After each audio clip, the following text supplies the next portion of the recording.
Hello, my name is Evelyn Davis and I'm a storyteller, and I'm in the middle of doing a 100-day challenge, telling 100 stories for 100 days in 100 different ways. And the reasons I'm doing this is to improve my own skill set and to share my skills with parents, teachers, anyone who works with young children. And my motive is to enable you to become storytellers, because if you tell stories, then children will as well. And the more we use these tools, like whether it's our brain for learning how to do these funny folds from today's story, or our hands for doing the funny folds from today's story, or talking at the same time as doing the funny folds, keeps you on your toes. Use them or lose them, whether it's your brain, your hands, or your voice. So that's my goal. And I hope you enjoy the story and that it inspires you to try some ridiculous challenge. And thank you for listening.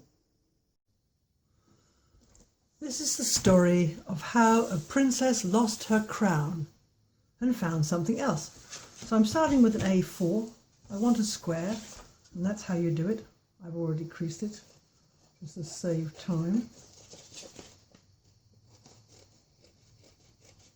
And now we have a square piece of paper.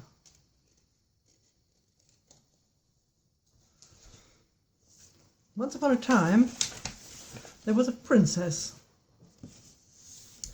and she had a crown,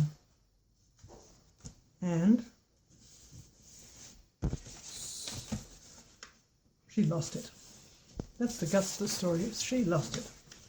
But to make the crown, you have to start with a fortune teller, which is what I'm doing here. You probably know this already, or if you don't know it, you probably did know it and you've forgotten it, because it was pretty common when I was at school. And that there is a fortune teller. So you fold it once there, and you fold it once, oops, that shouldn't be squashed, it's there. You've got what is either called a fortune teller or a cootie catcher, depending on where you went to school. Fortune tellers in England, cootie catchers in America. And traditionally they had a colour here, and you would say, what colour do you want? They were already coloured. Say, I'd like green, and then you go Green. And then there were numbers written on all these things. So when you opened it after N, you go, I want that number, number 3. Go 1, 2, 3. It's actually amazing to practice this with children. Open forwards and back, close, open side to side, forwards and back, side to side. It's quite a trick. It's a real coordination skill. We won't do too much of that because I've been gardening. Anyway, we're not making a cootie catcher or a fortune teller, so when you've got the final number, the little future was here, drawn, maybe a birthday cake or maybe kittens or whatever it is. So you've just finished this fold, you turn it over and you make this fold. Same thing again, but one more, so it's even smaller. Now this princess, she had a crown. It was made of gold. It was really a very fine crown. But the trouble was, well, it was heavy, and it was rather awkward to wear. You couldn't lean forwards. It wasn't a good idea to lean forwards. And it was, it was very valuable. I mean, it meant she was royalty, you know, to have a crown. And there it is. There's a gold crown. I didn't really like wearing it very much because you couldn't lean over really. You had to stay sitting upright, and also none of her friends had crowns. So it was a little awkward to turn up at a party or a picnic with a crown on. So in a way, when she lost it, she wasn't that sad. But her parents told her it's a very valuable crown and I think you ought to find it. So she set off to find it. And she went through the woods and she came to a park, and she came to a pond. And in the pond there was a duck. There's a duck. Somewhere is a duck. There she is. Right. Swimming in the pond. And she met the princess and she said, what's happening for you? The princess said, well, hello, I'm a princess. I haven't got a crown because I've lost it. Oh, said the duck. You've lost your crown. Well, there you go. I haven't seen it. I don't have a crown. Boy, it would be very heavy. I'd probably nosedive into the water if I had a heavy crown on my head. But, you know, good luck finding it. Thank you, said the princess, and she went on her way. Well, the duck said, do look out for the fox. He's a savvy sort of chap. And so she looked out for the fox, and before very long, she met him at the foot of a big mountain. Can get a bit creasy, crumply, but that doesn't seem to matter. And there was the fox. Hello, fox, said the little girl, the princess. I've lost my crown. It's gold, it's heavy, it's got jewels all over it. I don't like it very much, but I've lost it and I need to find it. Have you seen it? No, said the fox, I haven't seen it. Well, I don't really have any suggestions except maybe you don't need a crown. I need my ears. They're really good for listening with, but I certainly don't need a crown because I have to run very fast and a heavy crown would make it hard. True, said the girl. And she set off on her way again.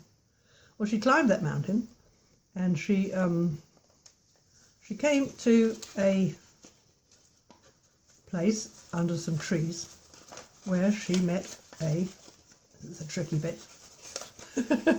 Even the person who did this that I followed, to whom I will send you a link, found it tricky. Well, that's good, we've got that far. And now we have to do something else, which is maybe this. Yes, we've got to fold that one down and we're good to go. Yes, that one down and we're good to go, as they say. There we are. Come on now. Come on now. She met a bird. She met a little pigeon, a dove, possibly a robin. Depends which story you listen to. It was flying through the air. Chip, chip, chip, chip, chip. Looked down at the princess, flew down and said, so what are you doing, little princess person without a crown? I can see you're a princess, you have regal bearing and you look like a nice person. Yes, said the princess, I am a nice person. I don't really need a crown, but I've lost it and my parents say that I should find it. Have you seen my crown? No, said the dove. But best of luck. Boy, I'm glad I don't have a crown. I'd nosedive woomph if I had a heavy crown on my head. Yeah, I know, said the princess. It's a bit like that for me when I lean over when I'm playing with something or digging in the garden. Crash! Crown falls off and on top of the carrots and squashes them. Or the flowers if I'm picking flowers. Ah, well, good luck, said the bird. And the girl went on her way. And she came to a port. And there she found a boat with a sail. And she set sail across the seas. Woo! But in the middle of the night, one night, there was a storm. And the mast crashed to the ground, crashed down and fell off. And then she had a boat with no mast. Uh-oh. She wasn't very afraid because she was, you know, a resilient little character. And although she had no idea where they were going, she could look up at the stars because one thing she did know about was stars. Didn't use her hands a lot in the garden, but she did learn about navigating by the stars. So she could tell which direction they were going in, and she could also tell that they were probably going to come to an island soon. And indeed they did. She arrived at the island in her boat, and here's the island, waiting inside the corners there. Indeed, it was a little island of sorts with a hill. There, oops, that bit didn't come out. There. So she walked to the top of the hill, and checked it out as she walked up, and when she got to the top of the hill, she found a little house. And so she went inside. And inside the house, she found more rooms. And so she checked out the rooms, but it was very dark. She couldn't see very well where she was going. And then she found a light switch, and she was able to turn it on, which was great. And she went into the room, and there she found, I hope she's going to find, it's upside down. There she found a box. And inside the box was something that she really, really liked. And what it was a cap.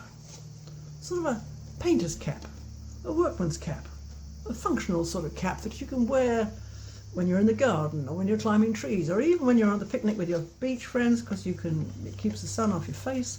If you want to, you could have the back flap as well, but she liked it like that. And she got back in her boat and she sailed home again.